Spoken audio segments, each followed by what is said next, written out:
In the previous lecture on the ECG, you have learned about the electrophysiology principle of ECG and the placement of the lead on the surface of the body so that we can record electrocardiogram.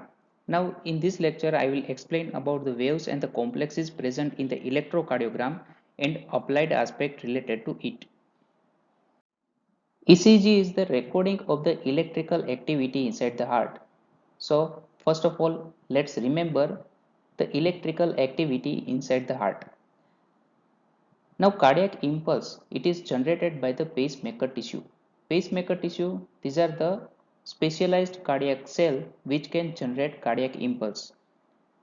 SA node, AV node, these are the pacemaker tissue inside the heart, and SA node, it generates impulse at the highest rate. So SA node is the primary pacemaker in the heart. From the SA node, impulse is conducted to the AV node through three internodal pathways. In the AV node, conduction of impulse is slow, which is known as AV nodal delay. From the AV node, impulse it is conducted to the bundle of His, and from the bundle of His, impulse it is conducted to the Purkinje fibers, and from the Purkinje fiber it transmits wave of the depolarization to the ventricular muscle fibers. Conduction of impulse it is highest in the Purkinje fiber and it is about 2 to 4 meter per second conduction velocity is there. So cardiac impulse it is generated inside the SA node and it is conducted to the AV node through three internodal pathways and it depolarizes atrial muscles. Now from the AV node impulse it is conducted to the bundle of His and it depolarizes septum. Now the depolarization of the ventricular muscle starts and it starts from the left side of the interventricular septum. It moves to the right across the middle portion of the septum. Depolarization it spreads from the septum to the apex of the heart. From the septum, wave of the depolarization it spreads to the ventricular muscle and it spreads from endocardium to the epicardium surface. Last part of the heart that is to be depolarized is posterobasal portion of the left ventricle, pulmonary conus and uppermost part of the interventricular septum. These are the last part of the heart to depolarize. So cardiac impulse it is generated in the SA node and then it is conducted to the AV node and simultaneously it depolarizes atrial muscle. In the AV node, conduction it is slowed and then it depolarizes septum. It spreads from left side to the right side of the heart and then it spreads to the ventricular muscle. First it depolarizes endocardium and then it depolarizes epicardium and the last part of the heart to be depolarized they are pulmonary conus and uppermost part of the ventricular septum. Recording of the electrical activity of the heart it is known as electrocardiogram and this recording of the electrical activity is done on the specialized ECG paper. So first of all let's understand about the ECG paper which is useful for the recording of the ECG. Here we can see the typical ECG paper and this ECG paper it contains large square and the large square it contains 25 small square inside it. Now the size of the large square as well as the small square they are always fixed. Size of the large square is about 5 millimeter in all the sides and the size of the small square is about 1 millimeter. Now ECG paper it moves at the constant speed of about 25 millimeter per second. So in 1 second 25 small square it passes through the ECG machine. So in 1 minute 1500 small square or 300 large square it passes through the ECG machine. It means that one large square it passes through the ECG machine in about 0.20 second. So horizontal line in the ECG paper it represents time duration and the vertical line in the ECG machine it represents voltage. ECG machine it is calibrated in such a manner that zero point 0.1 millivolt current it produces upright deflection of about 1 millimeter. So in the ECG paper vertical line it represents voltage and the horizontal line it represents time duration. Now let's understand about the waves and the complexes in the electrocardiogram. In the electrocardiogram, various waves they are present like P, Q, R, S, T and U waves. Now among all these waves, P wave, R wave, T wave and the U wave, these are the positive waves. Q wave and S wave, these are the negative waves. Now Q wave, R wave, S, they together form QRS complex. First positive wave in the ECG, it is the P wave. P wave is positive deflection and it is caused by atrial depolarization. Duration of P wave is not more than 0.1 second and amplitude of P wave is 0.1 to 0.12 millivolt. Clinical significance of P wave. Now P wave it occurs because of the atrial depolarization. So the abnormality of the P wave it is commonly associated with the atria. Here we can see the left atrial hypertrophy and the right atrial hypertrophy it can change P wave. Left atrial hypertrophy it occurs in the mitral stenosis and P wave it becomes larger and prolonged, and right atrial hypertrophy it occurs in the tricuspid stenosis and in which P wave it becomes tall and peak. Now P waves they are absent whenever atrial fibrillation occurs because in the atrial fibrillation it produces ineffective contraction of the atrial muscle, so no P waves they are recorded in the ECG. Now after the P wave, Q wave, R wave and the S wave they together form QRX complex, and QRX complex it represents ventricular depolarization. Now the ventricular depolarization it starts from septum. First of all, depolarization of the septum occurs from left side to the right side and gradually it spreads from base to the apex of the heart, and then it spreads towards the ventricular musculature and it spreads from endocardium to the epicardial surface. Now let's understand about the QRX complex. So Q wave it occurs because of the depolarization of the ventricular septum from the left to right side. Then R wave it occurs because of the depolarization of the ventricular mass, and the S wave it occurs because of the depolarization of posterobasal part of the left ventricle, pulmonary conus and uppermost part of the interventricular septum. So these are the last part of the heart to be depolarized, and here the ventricular depolarization it is over. Duration of QRX complex it is less than 0.08 second or 2 small square. Amplitude of Q wave is about zero point 0.1 to zero point 0.2 millivolt. Amplitude of S wave is about 0.4 millivolt and the amplitude of R wave is about 1 millivolt. Abnormality of the QRX complex it includes deep Q wave and the tall R wave. Deep Q wave it is commonly seen in the patient with post-myocardial infarction. So in the patient with a post-myocardial infarction, myocardium it is replaced with a fibrous tissue, and in them Q wave it is more deep. Now R wave it represents ventricular depolarization. So whenever ventricular hypertrophy occurs, then it produces tall R wave. Whenever R wave voltage it is more than 1.3 millivolt, then it is commonly associated with the ventricular hypertrophy. T wave it represents ventricular repolarization. Duration of T wave is 0.27 second. Duration of T wave is longer because repolarization of heart is long. Amplitude of T wave is about 0.3 millivolt. Positive waves like P wave and the R wave, these are the wave of the depolarization. T wave is the only positive wave which occurs because of the repolarization. So now what is the reason behind the upright T wave that occurs because of the repolarization? Now the depolarization it spreads from septum to the endocardium and to the epicardium. But the repolarization it spreads from epicardium to endocardium to the septum. So the repolarization is not in the same direction as the depolarization, but it follows the opposite direction. So the current of the flow it directed towards the positive dipole, and that's why T wave it is recorded in the upright direction even though it occurs because of the repolarization of the ventricles. Now to make it more clear, let's understand it by the example. Suppose this is a myocardium, this is septum, this is endocardium and this is epicardium. Now wave of depolarization it spreads from septum to the endocardium to the epicardium, and wave of repolarization it spreads from epicardium to endocardium to the septum.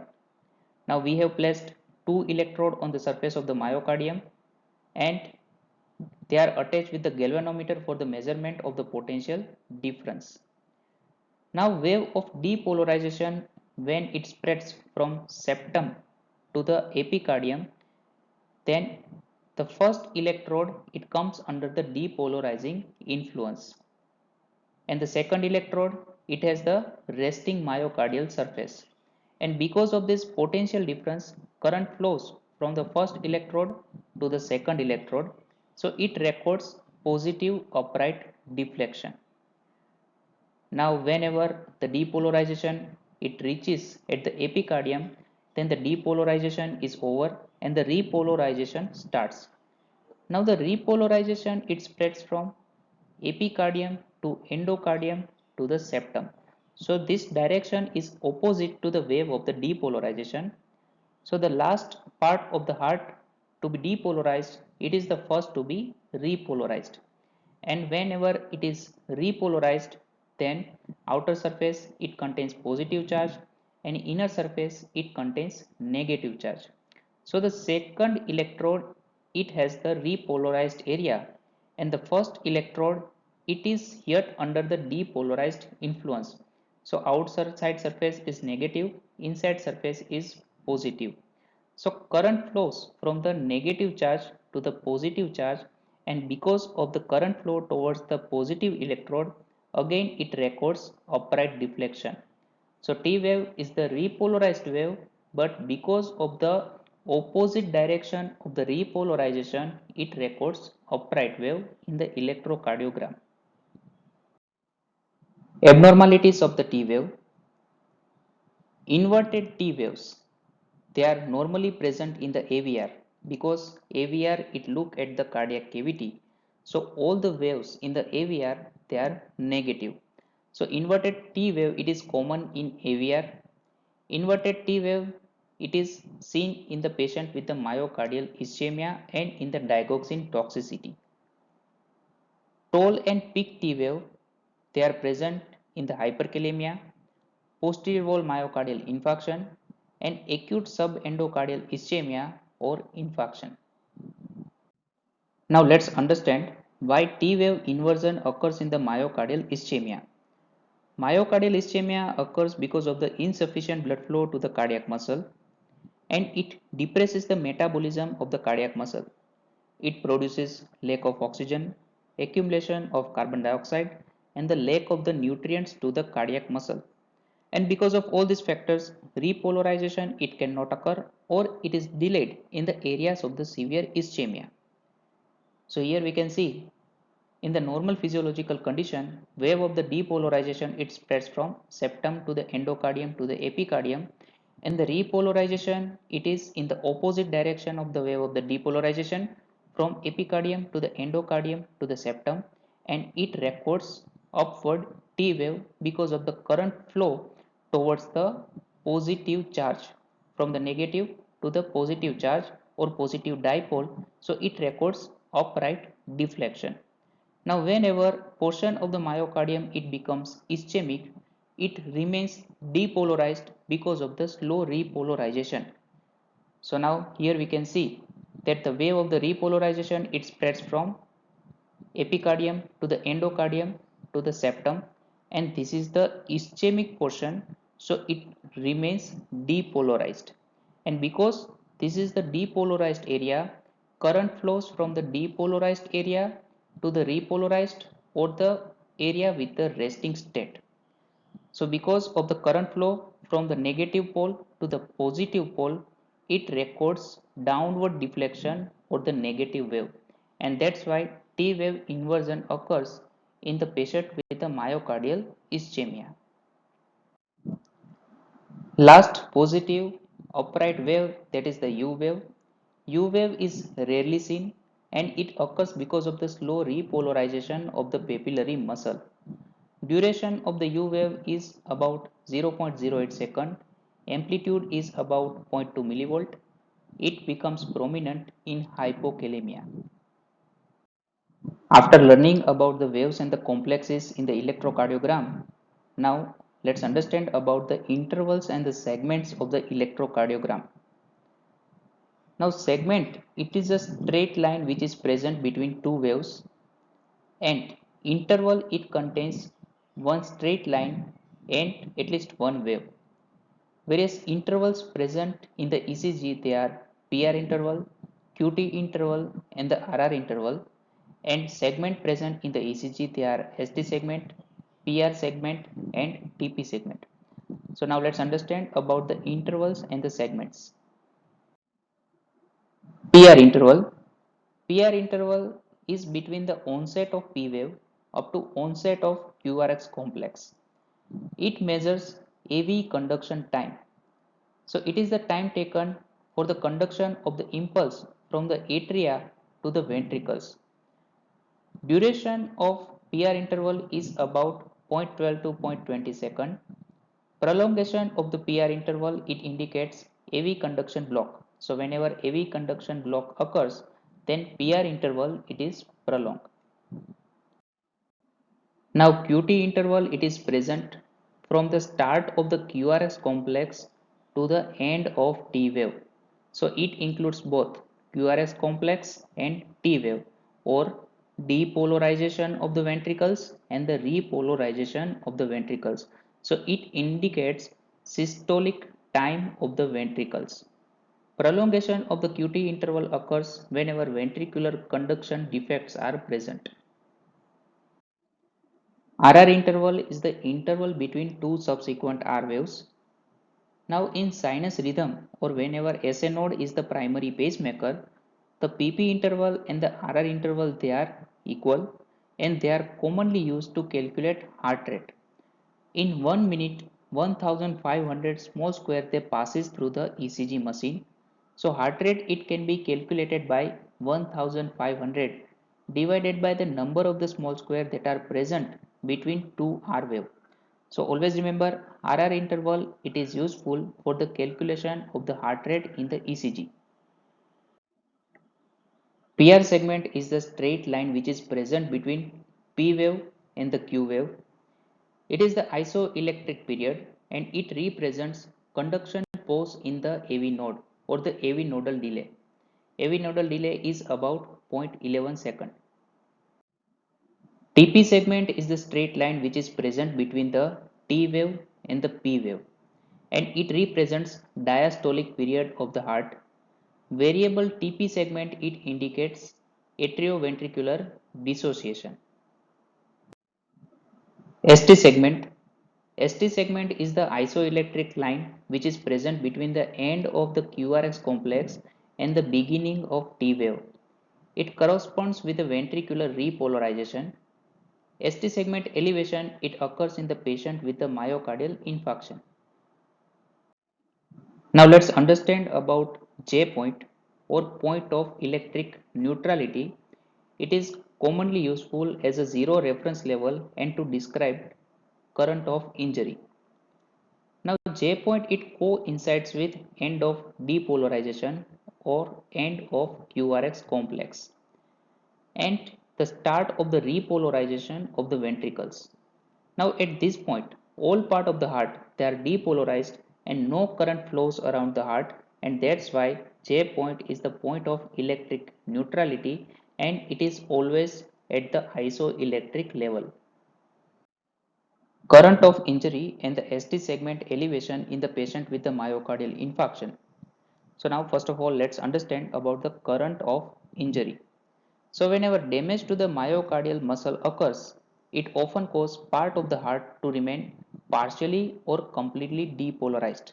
So damage to the myocardium, it causes that part of the myocardium to become depolarized. So current flows from the depolarized to the polarized area, and this type of the current flow it is known as current of injury.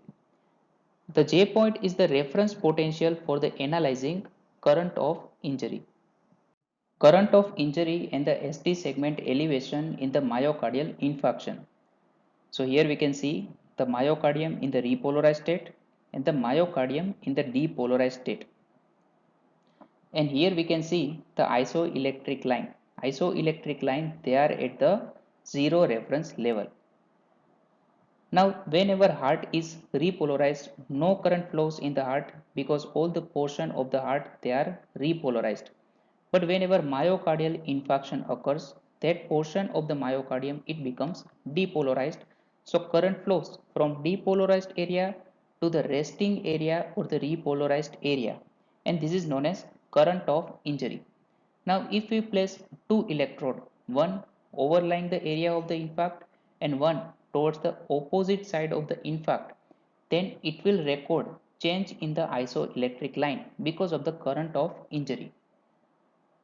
Because current flows away from the infarcted area, the electrode overlying the myocardial infarction, it will record the depression of the baseline, and the electrode towards which the current is flowing, it will record elevation of the baseline. Now the cardiac depolarization wave, it arrives and it spreads from septum to the endocardium and to the epicardium. So whenever all the portion of the heart they are depolarized, then the current of injury it is abolished. Now the recording of P, Q, R and S wave, and this is the J point where the depolarization is complete. So now J point it is at the isoelectric level. So because the baseline itself it is depressed, but the J point is at the isoelectric level, so it looks like ST segment elevation in the electrode overlying the impact area and the ST segment depression in the electrode opposite to the myocardial infarction. So because of the current of injury, ST segment elevation occurs in the myocardial infarction in the electrode overlying the infarcted areas. Now during the recording of the electrocardiogram, lead 1, AVL and V1 to V6, it look at the anterior wall of the heart. So whenever ST segment elevation occurs in one AVL and V1 to V6, it is suggestive of anterior wall MI. Here we can see the ST segment elevation in V1, V2, V3 and V4, which is suggestive of anterior wall myocardial infarction. Lead 2, 3 and AVF, they record electrical activity of inferior wall of the heart. So whenever ST segment elevation occurs in lead 2, lead 3 and lead AVF, it is suggestive of inferior wall myocardial infarction. So here we can see the recording of ST segment elevation in lead 2, lead 3 and AVF, it suggests myocardial infarction in the inferior wall of the heart.